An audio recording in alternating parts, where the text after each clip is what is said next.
The sun glimmered over the city that morning, but for Adrien Veron, one of its youngest millionaires, the light felt strangely cold. He sat behind the wheel of his sleek black car, parked right outside the tall iron gates of his mansion. To everyone else, he was the picture of success, rich, powerful, and admired. But inside, a quiet storm brewed.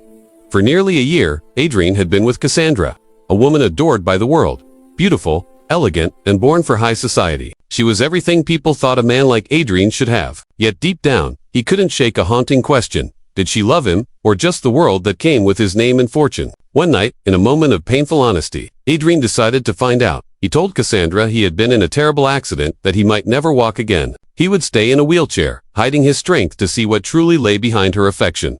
Would she stay when the glamour faded, or walk away when the money lost its shine? It was a cruel plan, but one born from desperation. At first, Cassandra played her part beautifully. She comforted him, smiled for photos, and posted heartfelt captions about standing by her man. But once the cameras stopped flashing, her sweetness began to sour. Her patience thinned. Her visits grew shorter. Her laughter, once warm, turned sharp.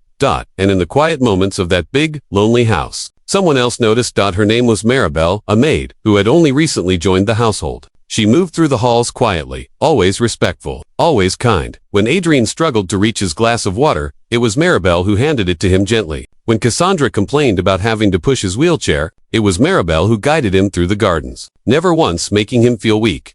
She didn't look at him with pity, or with awe for his status.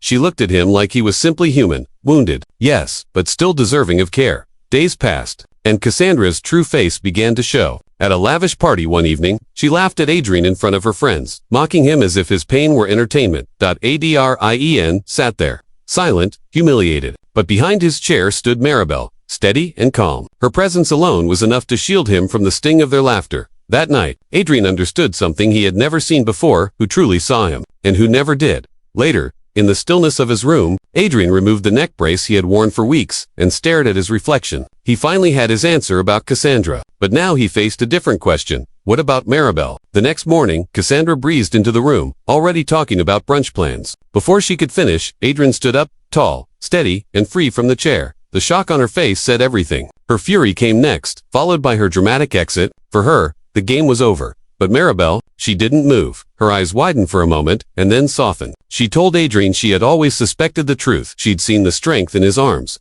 the life in his steps when he thought no one was looking. But she hadn't said anything because it didn't matter. What mattered was the loneliness she saw behind his wealth, the kindness he still carried despite it all. Adrien's walls finally broke. He confessed how afraid he'd been, afraid that no one could ever love him without his fortune. And Maribel, in her gentle voice, showed him that real love doesn't come from power or money. It comes from kindness, loyalty, and truth. The mansion felt different after that. The party stopped. The noise faded. What filled the air instead were the sounds of life, birds in the garden, footsteps that carried meaning. Adrien found peace not in fame or fortune, but in the quiet companionship of Maribel. They shared stories, laughter, and small acts of care. He helped her carry trays. She brewed his morning coffee just the way he liked. Their love grew, not from grand gestures, but from the simple miracle of being seen. Months later, Adrien stood before his mirror again. This time, his reflection looked back with warmth and purpose. When he turned, Maribel was there, smiling softly. They didn't need promises or diamonds. They already had something far more precious.